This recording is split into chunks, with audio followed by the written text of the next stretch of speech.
Tiene la razón con Patricia del Río.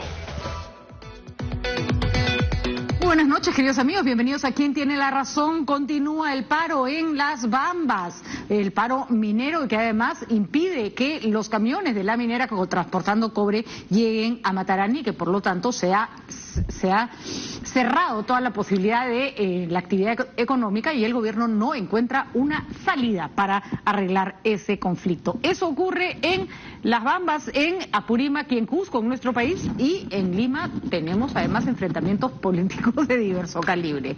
El ánimo caldeado, la situación complicada. Hoy están con nosotros para comentar estos y otros temas Diego Macera, economista del Instituto Peruano de Economía. Diego, ¿cómo estás? Buenas noches. Hola, ¿qué tal? Gracias por la invitación. Ángel Delgado, analista político, y Fernando Vivas, periodista político. Gracias a ustedes por estar con nosotros, señores. Bueno, complicado el asunto. No pareciera que se va avanzando mucho en la línea del diálogo. El ataque ayer al helicóptero en el que viajaban los tres, la ministra de Salud, la del MIDIS y el ministro de Transportes, creo que no nos hemos asustado lo suficiente de lo que implica que un helicóptero con tres ministros sea apedreado cuando ha ido a buscar el diálogo. Hoy día hemos visto algunas escenas de la reunión, y lo primero que han dicho las autoridades reunidas es que sería interesante que fuera el gobierno en ocasiones en que no hay conflictos. No es primera vez que le den la cara a sus autoridades. Ahí tenemos el video de lo que fue el ataque. En realidad que eso es una guaraca, ¿no? Para darle bueno, chicos, sería interesantísimo que le saquen el banner, porque si no, no nos enteramos de nada. ¿Podemos verlo de nuevo? Ahí está despegando el helicóptero y están los comuneros parados en el cerro. Ahí está el señor con su guaraca. Y cuando pasa el helicóptero, su acatan. Sí, pues. Para que tener un nivel de conocimiento y de precisión para que le caiga. Ese es el preciso momento en que es atacado el helicóptero que transportaba a tres ministros de Estado. Perdón.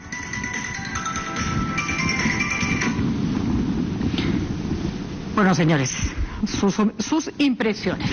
Bueno, nosotros estamos caracterizando ya la situación política del país como de crispación y enfrentamiento de tiempo atrás, y fundamentalmente motivada por razones políticas. Es un enfrentamiento de grupos, de tendencias, de opiniones. Pero en esta oportunidad yo creo que hemos dado un paso más, y aquí sí estamos metiendo un componente social. Y eso entonces hace que la polarización, que en sí tiene consecuencias un poco complicadas, se agrave, porque en el fondo hay demandas que tienen un fundamento real, así sea distorsionada en su expresión y no sea dicha con claridad.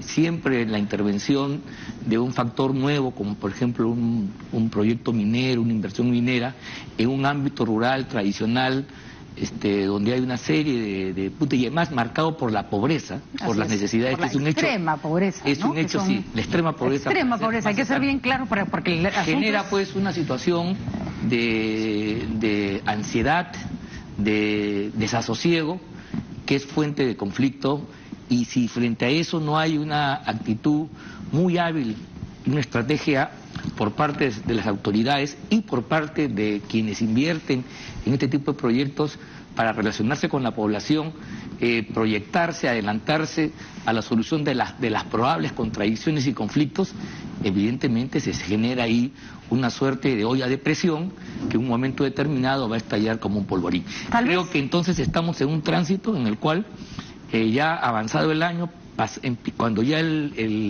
la canícula, el verano empieza a caer, ya son otros los actores que entran a la arena política, y en este caso son sectores sociales los que empiezan a tomar la bandera de la crispación, que digamos hasta hace unos meses estaba básicamente centrada en la esfera de lo político. Tradicionalmente el verano no es época de protestas por los huaicos, por los lados. Por eso. Se sabe que empiezan cuando cae el huaico, empieza el laberinto. Es verdad también que congresistas por Apurímac, que han estado yendo a la región, vienen advirtiendo que la cosa se venía calentando. Esto no es nuevo, puede ser nuevo para los que nos estamos enterando de todos los detalles, pero para la gente de la zona, la minera y el Estado, este es un asunto recontra conocido. Fernando, me gustaría que nos ayudes a analizar la diversidad y variedad de actores, porque esta es una de las grandes asuntos complejos de una situación como esta, ¿no? Todo esto ha pasado, recordemos, cuando hay una recomposición en el Ejecutivo. Para empezar, ¿no? Claro, de pronto si el Ejecutivo hubiera estado bien afiatado como para enfrentar las primeras señales de alerta de la crisis, no hubiera pasado esto. Esto nos ha tocado cuando, bien dicen ustedes, en el verano el protagonista es la naturaleza y no tendrían que ser los sectores sociales en conflicto, pero esto nos ha pasado cuando se ha cambiado nada menos que el primer ministro por unas fricciones, ya un agotamiento de la PCM, entra uno nuevo y además hay ciertas alas en el poder. Algunas que son más cercanas al presidente Vizcarra, el ministro de Transporte y Comunicaciones, que tiene que ver con la con este lío, claro, fue el que cambió la zonificación, ¿no? La clasificación de la vía como nacional, que ha sido, creo que bien intencionada, pero mal entendida, como una especie de ardid limeño, se está denunciando, ¿no? Para enajenar parte de la propiedad comunal y facilitar que se reprima la protesta. Sin embargo, en la génesis, al parecer, sí fue la buena intención de ejecutar una obra más rápido. Entonces, todo esta falta de coordinación, de solidez del Ejecutivo está causando también los problemas que vemos y al parecer sigue esa descoordinación, ¿no? Y además tienes una dispersión de los actores por el otro lado. La minera es, digamos, el actor más fácil de delimitar, pero son comunidades divididas en distintas regiones, con distintos intereses. Está la comunidad fuera bomba, la que han arrimado la comunidad o el distrito que está exactamente al lado de la mina. Están los periféricos. Los que no les toca. Los que no les toca, los que no les toca. Ese es el rol. Exacto, ¿no? Y el Ministerio Público y un juez que apresan a uno de los dirigentes, ¿no? Que es la cereza en el Hablábamos el otro día con el fiscal de Calhuahuacho y fue muy claro y además muy prudente. Nos decía, yo no puedo hacer ahorita nada, porque en cualquier cosa que haga, en virtud de poner orden, si quieres, puede terminar desatando una violencia muy fuerte. Entonces, decía, estamos en observación, estamos alertas, pero no podemos actuar como si esta fuera una situación como cualquier otra. Diego, ¿por qué llegamos a esos niveles? Porque a veces se habla, yo tengo unos días al respecto, porque me parece que es importante que empezamos a notar la asimetría que existe entre los actores de un conflicto de esta naturaleza.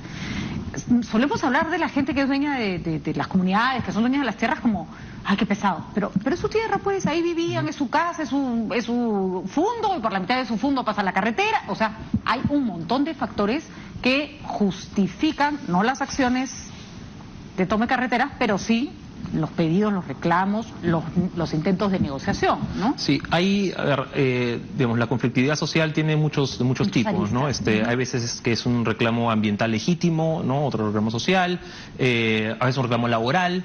En este caso, en realidad, es bastante más complejo porque se trata en realidad del derecho de paso de servidumbre, ¿no? De cuándo fue transferida la propiedad, si este derecho de paso estaba desde antes o desde después, cuál va a ser el ancho de la vía, si el MTC va a pagar por el ancho de la vía. Entonces, hay un montón de aristas más bien técnicas que son difíciles de que en general la mayoría de la población las entienda y las agarre, pero el punto de fondo es la manera en que esto se ha después desembocado, ¿no? Cómo no hemos sabido manejar este tema que debería haber sido trabajado en un espacio de coordinación entre los gobiernos regionales, subnacionales, gobierno nacional, la mina y el pueblo, ¿no? Ese espacio lo hemos perdido y se ha desencadenado, porque el problema no son los 51 días de para. O sea, el primer día de para de la carretera ya estás en pérdida. Exactamente. ¿Ya? O sea, no es que, ya son 2, ya son 3. No, desde el 1 ya tienes un problema, pero para comenzar de imagen. De imagen país, de imagen para con la mina, de imagen para la comunidad, y le generas una tensión adicional a un gobierno que está empezando. Débil. ¿No? ¿no? Débil, con una... Ahora, claro, el problema arranca desde un poco antes, incluso creo, de Salvador, ¿no? Porque es desde febrero. No, Salvador entra ahora hace un poco más de un, no, es antes, un mes. claro, Es de antes. Él entra con la carretera tomada. Con la carretera parada. Sí, pero exacto. el estado de emergencia viene desde el año pasado. Se ha postergado varias Claro. Ese asunto tiene más de Tienes 200 agosto, días, tiene octubre, tienes el nuevo Así es. estado de emergencia. Entonces, no es que, bueno, hemos llegado acá y explotó la situación, ¿no? Esto se viene arrastrando y además, desde el punto de vista ya más de fiscalía, tienes el problema con estos señores que han puesto ahora en orden, no es preventiva, creo que es preliminar. Detención preliminar. Sí, detención preliminar, que la fiscalía los tiene identificados además hace años. O sea, no es que... Menudo momento que eligió. No es que viene ahorita, es un tema que es de larga data. Sí. Entonces, ¿por qué dejamos que llegue hasta este punto para recién estar tomando acciones? Un asunto que nadie ha sabido responderme con claridad es que, claro, se dice, ya les dieron, ya los subvencionaron, ya les permutaron. Sí. Yo repito, ese es un discurso que además se tiene que manejar en otro sentido, no como si se les estuvieran dando una dávida. Pero cuando he empezado a revisar la cantidad de cambios que ha habido desde el proyecto inicial, el estudio de impacto ambiental inicial, que no solo pasa por el mineroducto, son un montón de cambios, ¿no? Y un montón de instrumentos. Hay gente, bueno, he estado citando el artículo de Ana Leiva, pero hay varias informaciones que van alrededor de esto, que señalan una cosa que es muy clara. Primero, tanto cambio no lo puedes comunicar con claridad, ¿no? Segundo, se están usando los instrumentos que no son los apropiados, porque ¿cómo se llama? Ella no es el estudio de impacto ambiental, Sí. y lo otro es el instrumento... ITS, que tiene nombre de... Por eso no me atreví a usar mal latín. De transmisión sexual. Es informes técnicos sustentatorios, por si acaso. Claro, es el cambio Exacto. a la Se está usando el ITS de manera indiscriminada para cambiar cosas. Así es. ¿No? Y tercero, dicen, no solo la mina, no solo la comunidad no tiene claro los cambios, sino que el mismo Estado ni siquiera le puede seguir el paso en el ámbito de la fiscalización a todas estas volteretas. Antes de entrar con Ángel Diego, ¿se está manejando bien el tema de qué se propone y al final qué se hace? El tema aquí creo que más que digamos, de una preocupación medioambiental de cambios en el EIA, que no es el caso, o sea, hay estas acusaciones de que levanta mucho polvo, pero creo que no están bien sustentadas. El tema es comunicacional. Sí, hay polvo, pero hay otros problemas. ¿No? Además, el tema de fondo aquí es comunicacional y de expectativas. Así ¿no? es. Eso es lo que... o sea, si a ti te digo que voy a hacer A y hago B, la gente se cabrea. O al costado pasó así, ¿por qué no pasa así? ¿Por qué no pasa así acá? Entonces me crea expectativas que de repente no se van a poder cumplir, ¿no? Y hay gente que las promueve con las consecuencias que tenemos ahora. Antes del comentario quiero, porque hay un tema difícil en estos conflictos, y es a río revuelta, ganancia de pescadores. El problema es la calidad del pescador que va al río revuelto, ¿no? Y desgraciadamente nuestro país es pródigo en estos laberintos, aparecen siempre unos personajes rarísimos. Lo que tenemos a continuación es un video en el que se muestra a un líder que ya ha estado en otros conflictos mineros, Perú 21 y ¿cómo se llama? Y el programa Panorama han estado recogiendo este caso, porque se trata de un operador islámico que promueve la violencia y que tiene uno de los discursos más enloquecidos que hemos escuchado en mucho tiempo, pero que desgraciadamente en situaciones muy calientes como esta puede tener cierto asidero o puede terminar convenciendo a la gente. Tenemos un video que ha estado circulando y que es absolutamente válido. ¿Lo tenemos, Jenny? Ahí. Ellos no tienen poder. Ellos están como gendarmes. Pero a ellos los han subordinado el Estado criollo, este Estado colonizante y colonizador.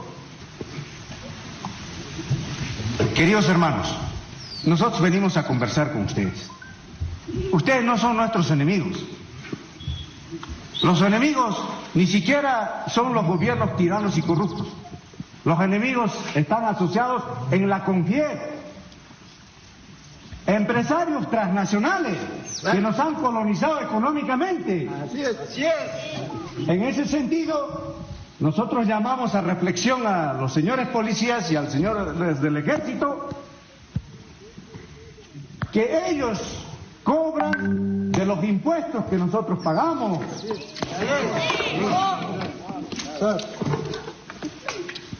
Nosotros somos el Estado. y ellos están para proteger al Estado. ¿Pero las transnacionales son el Estado? No. Son extranjeros que han colonizado nuestra patria. ¿Le suena? Sí, bueno. ¿Le suena el discurso? Edward Quiroga Vargas se llama este señor, que tiene un movimiento que se llama Incarri Islam. Ha estado presente básicamente en las últimas grandes protestas y cada vez tiene más adeptos. Y está ahí. O sea, ahí donde está el ministro, está este señor, ahí. Y claro, en un momento así, un discurso como este va a generar adhesión. Ahora hay que decir lo siguiente, mira.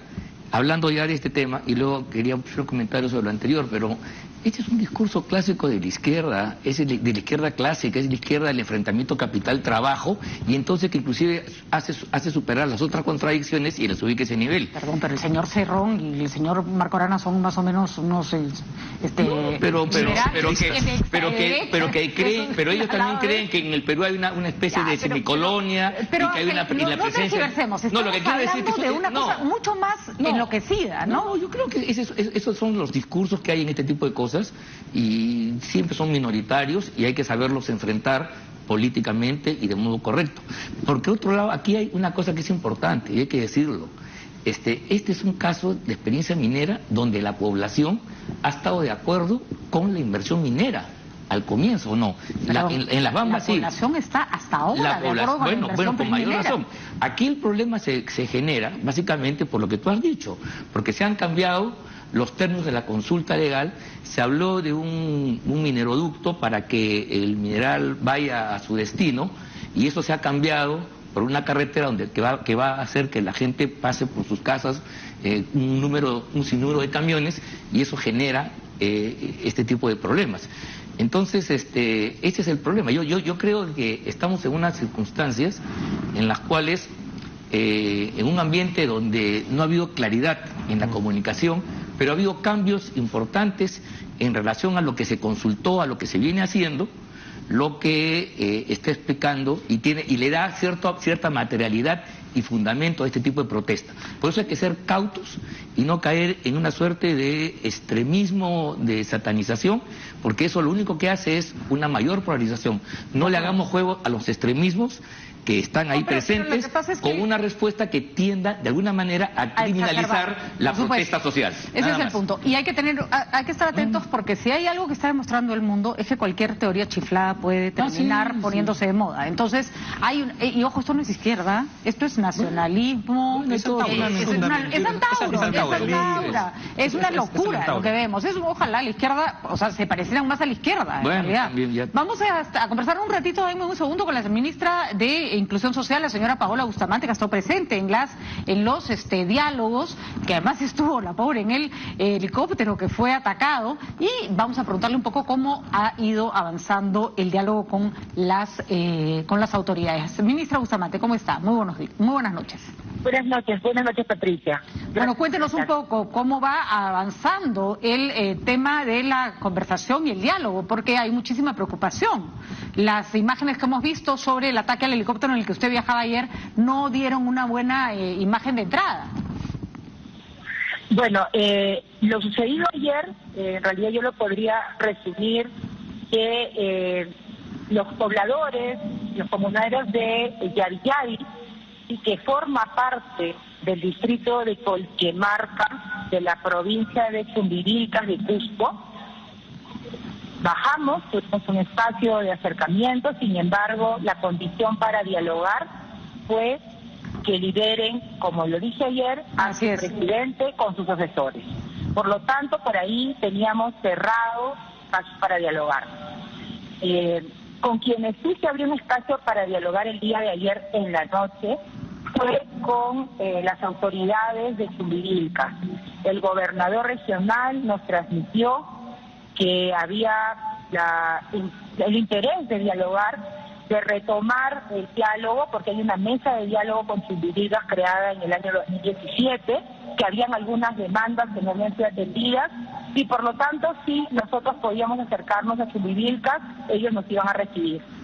La pregunta... condiciones de diálogo. Eso se hizo, Patricia, y yo quisiera solamente mencionar para cerrar la idea, hay demandas concretas, forman parte del corredor minero, han pedido fortalecimiento de la mesa de diálogo. Nos hemos comprometido no solamente a participar personalmente en la mesa y en las mesas técnicas, sino a ayudar a viabilizar los compromisos que aún se encuentran pendientes, cuando es importante señalar que muchos de los compromisos también se vienen cumpliendo.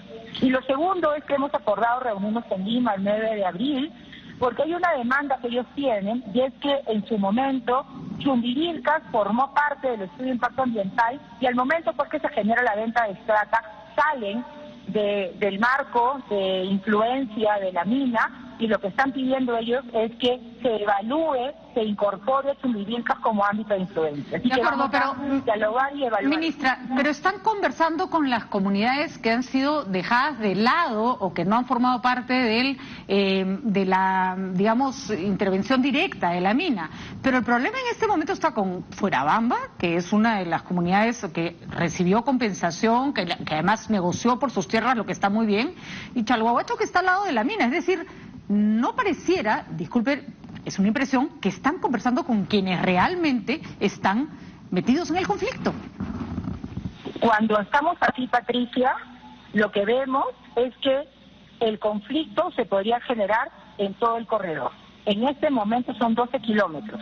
Entonces pero ustedes están... por ejemplo, por Belice, es uno de los distritos de Chumbivilcas, es otro punto por el que sale el mineral de la mina. Yo entiendo el punto. Puede ser que sean demandas distintas, pero tenemos no solamente que esperar a que el conflicto se genere, sino a prevenir también. De acuerdo, si nosotros entonces... en este momento nos ponen como condición, no negociamos y no liberan a nuestro presidente, no está en nuestras manos cumplir esa petición, por lo tanto tenemos que avanzar en prevenir.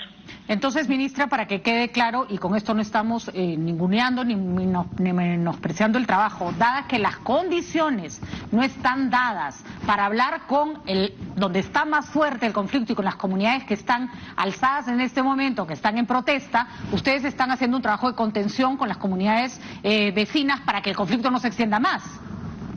Exactamente, y eso es lo que hoy día hemos logrado. No ha sido un espacio fácil, ha sido un espacio de diálogo alturado con representantes de las comunidades. Definitivamente también llegaron algunos representantes que podían estar cerca de Fuerabamba, ¿sí? Sin embargo, acordaron dialogar, acordaron que escuchemos, porque si no, viene el conflicto después. De acuerdo, no han logrado comunidades que quieren dialogar. No hay todavía flexibilidad entonces con nombrar un interlocutor válido hasta que no sea liberado el jefe de la comunidad, el señor Rojas. Por el momento nosotros estamos evaluando, seguimos aquí en Cusco, nos vamos a quedar hasta mañana, pero hasta el momento el mensaje recibido, no solo nosotros, Patricia, sino el gobernador y los alcaldes que han estado en Chalhuahuacho ayer, les han repetido exactamente lo mismo. Como estamos viendo, los gobiernos locales, el gobierno regional y el gobierno nacional tienen voluntad de diálogo y de acercamiento, y la única respuesta que recibimos es: si no liberan al presidente de la comunidad, no dialogamos. Ahora recordemos, ministra, que los niveles de representación en estos casos son bien importantes, porque si usted no escoge al interlocutor apropiado, todos los acuerdos a los que llegan a la comunidad y los desbaratan en 2 minutos. Es decir, no toda conversación exitosa conduce a una solución si no se conversa con la persona adecuada. Por eso que nosotros estamos en este momento esperando que las comunidades tomen una decisión con quienes nos vamos a sentar a dialogar. En tanto, evidentemente la respuesta va a ser la misma que recibimos ayer: no vamos a dialogar hasta que liberen a nuestro presidente. Por lo tanto, en ese proceso estamos. En tanto, corresponde seguir dialogando como mecanismo de prevención y sobre todo basado en el desarrollo. Y hay un contenido importante del desarrollo de Chumbivilcas y desarrollo del país. De acuerdo, para que juntos avancemos. Ministra, pero la preocupación continúa porque no están en el centro del problema. Pero aquí hay algunas preguntas. ¿No están dadas las condiciones para que vuelvan a Yavi-Yavi? No, las condiciones no están dadas para regresar a Yavi-Yavi. La respuesta ha sido clarísima. Nosotros ayer hemos aterrizado, hemos hablado con los pobladores, nos dijeron que sus mujeres y los niños estaban bien, que era una preocupación porque son quienes están en el bloqueo de la carretera, y que no iban a dialogar ni una sola palabra más hasta que no se libere. Les tratamos de explicar que no era una decisión del Poder Ejecutivo, pero no quisieron entender y procedimos a retirar. Bueno, entonces no pueden volver en esas condiciones, esa es mi pregunta, ministra. No se puede volver en esas condiciones. De acuerdo, no están dadas las condiciones de seguridad para regresar a Yavi Yavi. Creo que es importante, si tuviésemos mentalmente el mapa, Yavi Yavi está muy cerca donde hemos estado hoy día, pertenece a la provincia de Chumbivilcas. Sí, pero sí hemos estado en el centro del conflicto. Sí, hay un traslado en el análisis y en la discusión ayer del debate a todas las comunidades en Chalhuahuacho, en Apurímac, en Cochabamba, pero Yavi Yavi está en Cusco. Entendemos el trabajo, ministra, que en este momento no se puede imponer un diálogo en la zona donde todavía no se quiere dialogar, y entendemos que están haciendo un trabajo periférico. Ojalá que se pueda llegar al centro, que es donde se tiene que hablar. Han estado dando cuenta en los distintos medios de comunicación, nosotros también hemos recogido la información de grupos extremistas y personas que suelen azuzar en conflictos mineros. Este señor Eduard Quiroga Vargas, que pertenece a este movimiento Incarri Islam, que incluso ha sido visto en las reuniones. ¿Lo tienen ubicado? ¿Hablan con él? ¿Forma parte del diálogo? ¿Qué saben de él? Nosotros no hemos hablado con él y no forma parte del diálogo, es lo que podía dar como información en este momento. Entonces no es parte del diálogo, no está cerca de las autoridades en este momento. El día de hoy, por lo menos, de todas las personas que se presentaron, representantes de federaciones y de las comunidades inclusive ronderos, no hemos tenido a la persona que tú indicas en el espacio, por lo menos como parte de quienes han hecho uso de la palabra. Bueno, ministra Bustamante, gracias por comunicarse con nosotros y esperemos que esto vaya arreglándose y que el trabajo periférico, que es el que pueden hacer en este momento, finalmente confluya en llegar a la zona del conflicto. Entendemos que la exigencia de las comunidades es que liberen a sus representantes. Muchísimas gracias, ministra. Muy buenas noches. Muchísimas gracias. Buenas noches. Bueno, no es fácil, pues o sea, hay diálogo del gobierno, sí, claro, pero están hablando con los vecinos, ¿no? Hay algo que la ministra hubiera querido decir, pero no puede por su disciplina de gabinete, pero nosotros sí. O sea, si el gobierno no invoca, respetando la autonomía de la Fiscalía y del Poder Judicial, a que liberen a ese juez, que lo dijo más o menos entre líneas Salvador Solar, tendrán que hacerlo ahora más explícitamente, ¿no? Ahí tengo que hacerte una pregunta, Fernando, del tipo conspirativa política. El Ministerio Público, que es independiente, ¿está actuando porque le dio por un ataque de eficacia y eficiencia, o esto tiene alguien más está decidiendo que el Ministerio Público actúe en este momento de esa manera? Podría ser que haya una ala del gobierno que haya precipitado esto frente a otra que es más conciliadora. Así sucedió en el conflicto de Conga. Mientras Salomón Lerner estaba arreglando las cosas con el diálogo, Óscar Valdés, su ministro del Interior, tenía una solución de fuerza, ¿no? Porque dio la impresión cuando habló el ministro del Solar que está como hasta fastidiado con la decisión del Ministerio Público, es decir, a mí me han atado las manos. Ahora hay una ayudadita conciliadora que la da Walter Gutiérrez de Desarrollo del Pueblo, que dice que la detención de Rojas no estaría suficientemente motivada. Esa es una ayudadita. De acuerdo. Además para darle, ¿no? Porque el Ministerio Público tampoco con tanta facilidad va a dar su brazo a torcer, porque entonces quedaría muy mal, ¿no? Quedaría pésimo. Mira, yo recuerdo al revés, yo he visto cuántas veces, mira, qué cosa más extraña. A ver, recordemos estas tomas de carretera donde la gente, la policía lleva 20, 30 agitadores y los fiscales lo están liberando y los jueces al toque. Entonces, y al día siguiente esa misma gente sigue tirando y bloqueando carreteras.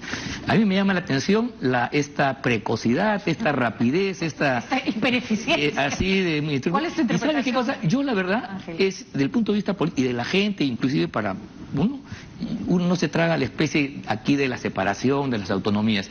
Es como si Maduro dijera ahora que esta sanción que le han puesto a Guaidó depende solamente de un órgano autónomo de la Contraloría. Pero no tendría mucho sentido que el Ejecutivo le pida al Ministerio Público que haga lo único que no le conviene. No, es que eso sí, es que cree que con eso amedrenta y con eso la gente retrocede. Si así fuera, si la gente se asusta, bueno, le dio resultado. Pero si, por ejemplo, la condición para dialogar es la salida del señor, mira, uno no dialoga con el más bonito, el más inteligente, sino con el que es representativo, con el que tú, llegando a un acuerdo, tú solucionas un problema. Así sea el diablo. Lo volviste representativo desde el momento en que lo metiste... Claro, con el que tiene capacidad para solucionar, o sea, que lo que acuerda lo lleva a la práctica, porque si eso no sucede...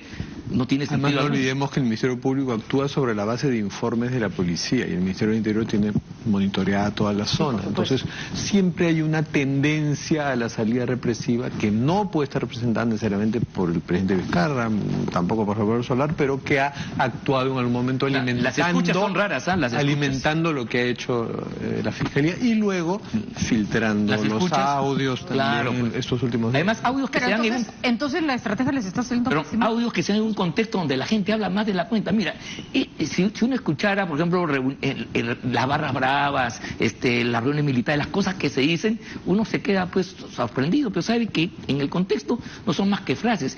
En un discurso de este tipo... Los hermanos probablemente, pero hay que ver hasta qué punto eso gravita a punto de ponerlos en prisión y generar una situación más difícil con la que estamos. Lo cierto que si en Lima metes a algún abogado preso así por así, no, todo el mundo salta hasta el techo, no es tan sencillo. No es tan sencillo, pues. No es tan sencillo, claro. Y eso me gustaría preguntarle a Diego porque hay un aspecto que resulta muy extraño.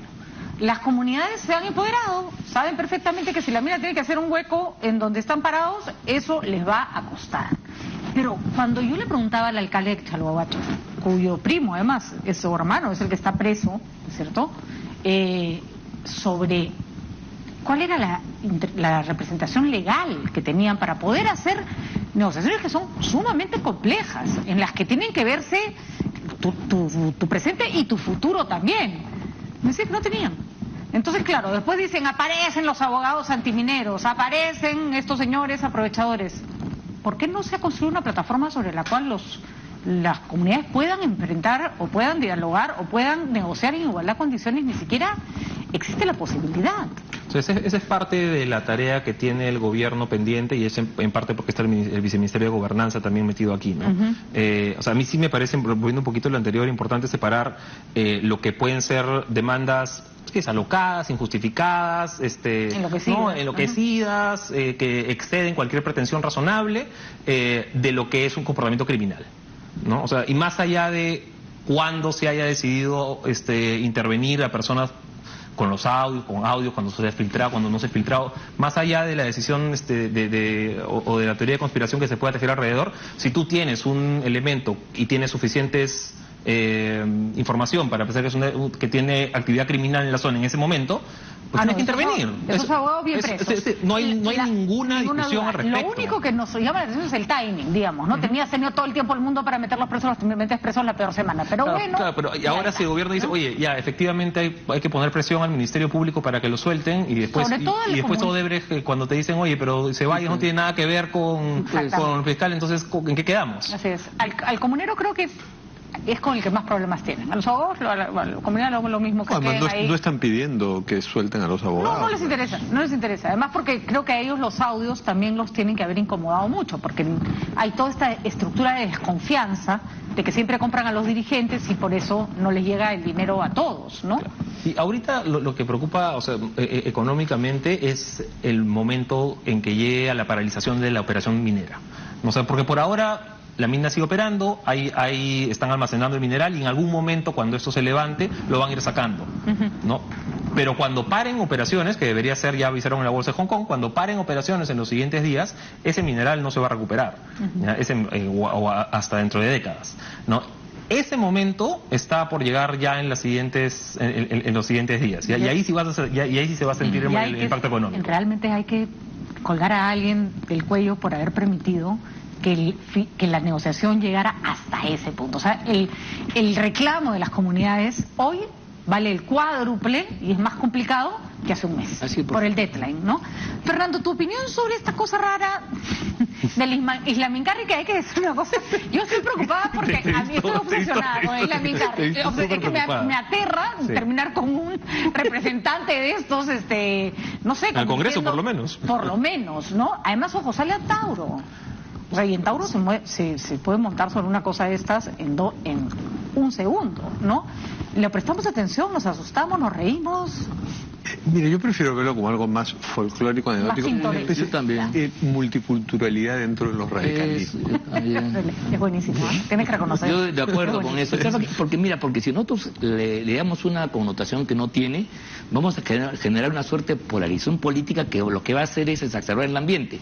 Si hablamos de diálogo y creemos que al mismo tiempo tú puedes tener condiciones para meter a 1, 2, 3 dirigentes, abogados y demás, y eso genera un rechazo en la población, estás matando la posibilidad del diálogo. Mira, hay una forma también de solucionar los conflictos que pasa por reprimir a los dirigentes y frenar la lucha. Yo me acuerdo que el gobierno militar en la época de la lucha magisterial metía en avión a todos los dirigentes, los expulsaba del país, metía preso al resto y después de un tiempo calmaba la situación, con un costo determinado. Pero si se quiere hablar de diálogo, tú no puedes empezar, creo yo, modestamente metiendo preso a la gente.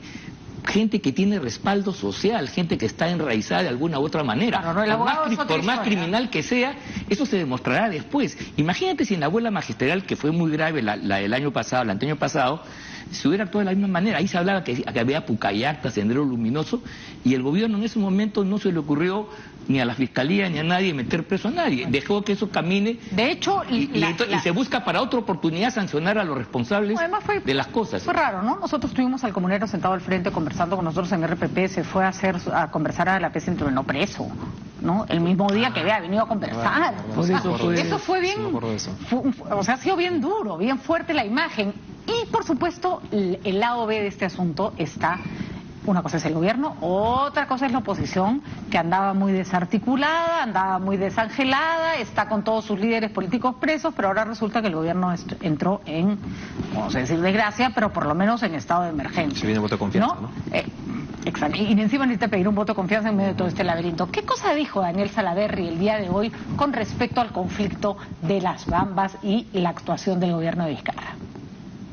Tenemos que aplicar la ley, el Estado de Derecho. Y aquí el presidente tiene que tener mano firme. No solamente se necesita mano firme para pechar al Congreso, para exigir que se aprueben normas, se requiere también mano firme para resolver ese tipo de conflictos. El problema de las Bambas, o el tema de las Bambas, tiene un impacto importantísimo en la economía de nuestro país.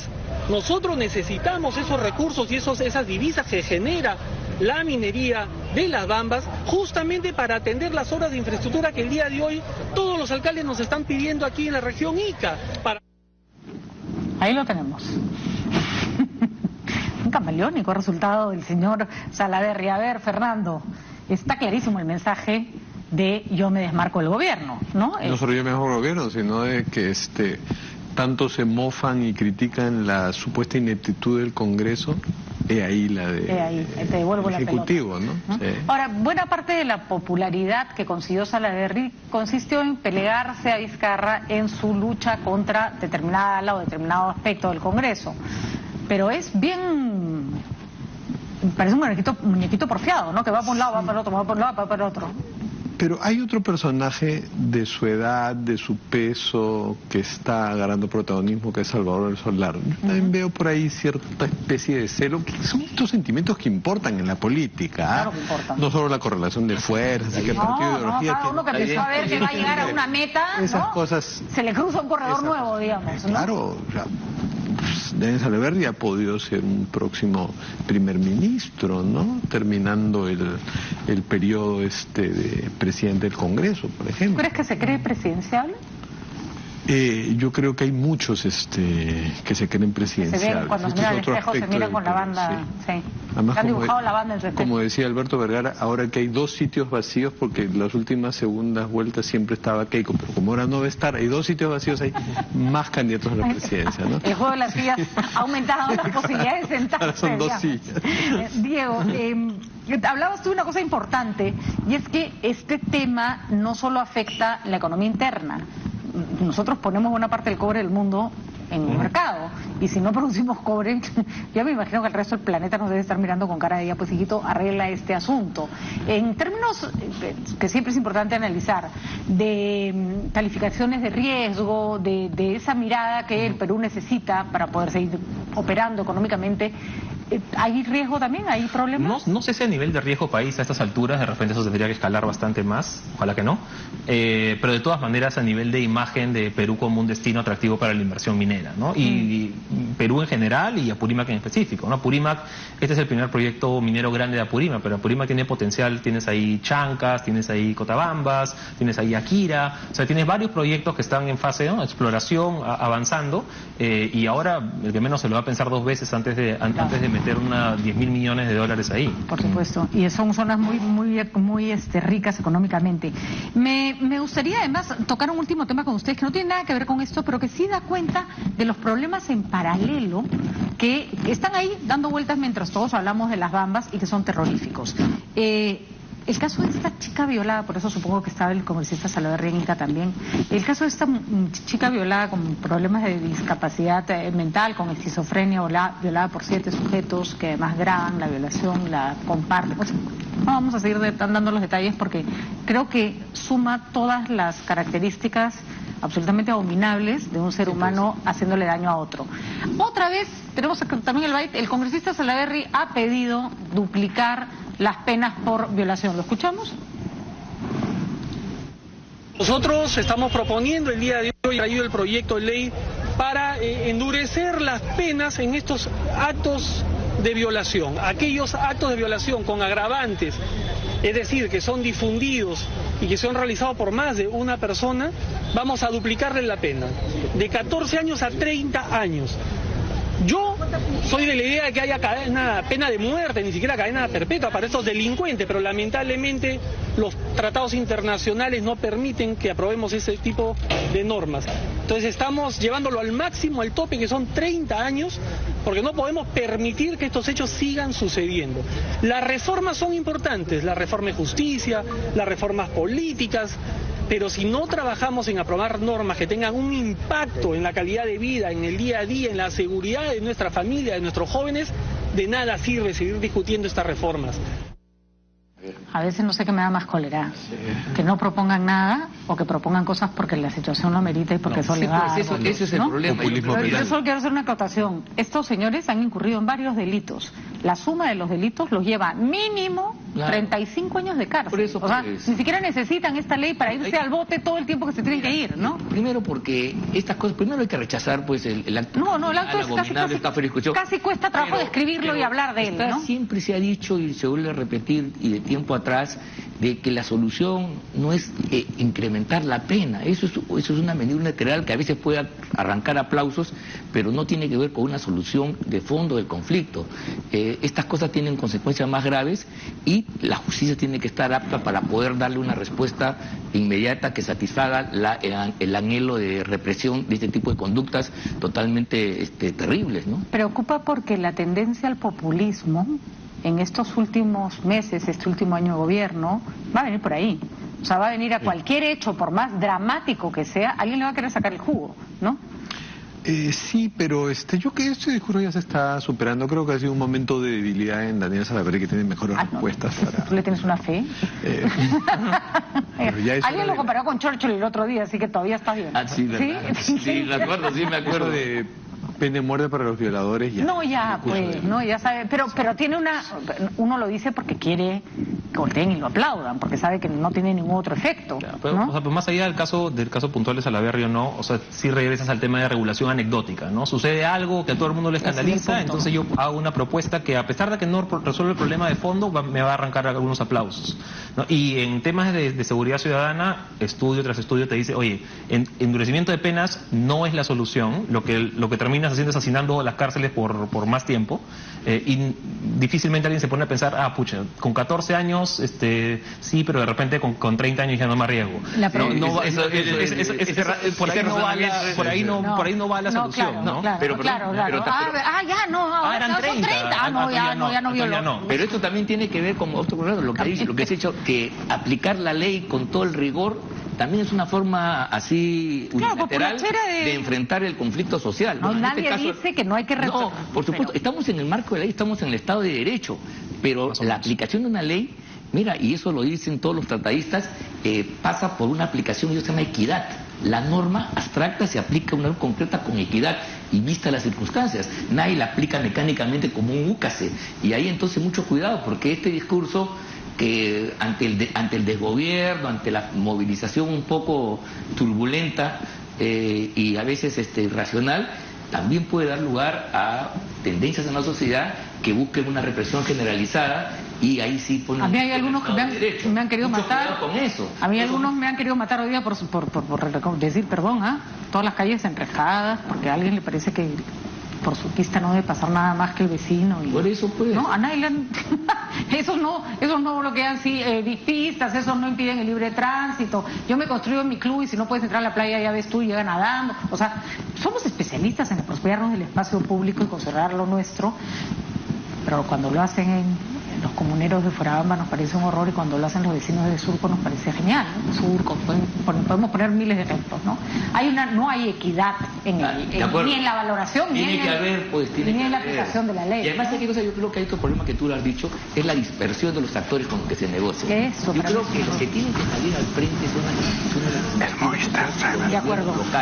Es la localidad que además, pasa más allá del campesino, son los comerciantes, los pobladores, los artesanos, que no es la gente del campo, pero que también está interesada en que el efecto minero traiga pues un programa de infraestructura, de obras, pistas, puentes, locales, mercados, qué sé yo, ¿no? De acuerdo, Fernando, tú finalmente me tengo que cerrar porque tengo un invitado más, tengo al señor Rómulo Mucho para hablar justamente de problemas de conflicto social, y quería saber tu pronóstico. Yo sé que este es más difícil que acertarle a un partido de fútbol, pero ¿crees que logren llegar al 4 de abril a la presentación de Salvador del Solar en el Congreso con esto un poco más manejado? Yo creo que sí, porque sería no patriótico no darles el voto cuando esté en juego la gobernabilidad y la estabilidad del país. Pero igual lo van a hacer van a dar el voto si es que esto no mejora un poquito, por lo menos, ¿no? Por supuesto. Les van a decir acá en el Congreso las cosas se resuelven mejor. ¿Encuentras estrategia en la forma como el gobierno está manejando el asunto? Están todavía dispersos como los otros también pues una conversación entre ciegos, y eso es entre sordos y entre ciegos, cuidado. Salvador ahora se tiene que templar en esta crisis. De acuerdo. Y Diego, ¿cuánto tiempo más aguanta la mina parada sin que se empiece a hacer una debacle económica para todos? Es cuestión de días, ¿no? Porque tienes dos presiones, ¿no? Tienes, por un lado, tienes la presión de que estás produciendo mineral y ya no tienes dónde ponerlo. Así es. El almacenamiento temporal ya está al tope. Y por otro lado, tienes la presión de que ya no tienes suministros, porque desde que hubo la captura de estos señores el fin de semana, cerraron la vía, y eso te corta explosivos, te corta combustible, te corta hacer recambio entre trabajadores, y eso es lo que finalmente te va a terminar ocasionando que se pare la mina. Muy bien, señores, la fórmula de la tormenta perfecta por el momento. Vamos a ver si alguno de los ingredientes mejora. Muchísimas gracias. Sumamente interesante tener esta mesa variada con 3 aspectos y 3 miradas distintas. Nosotros nos vamos...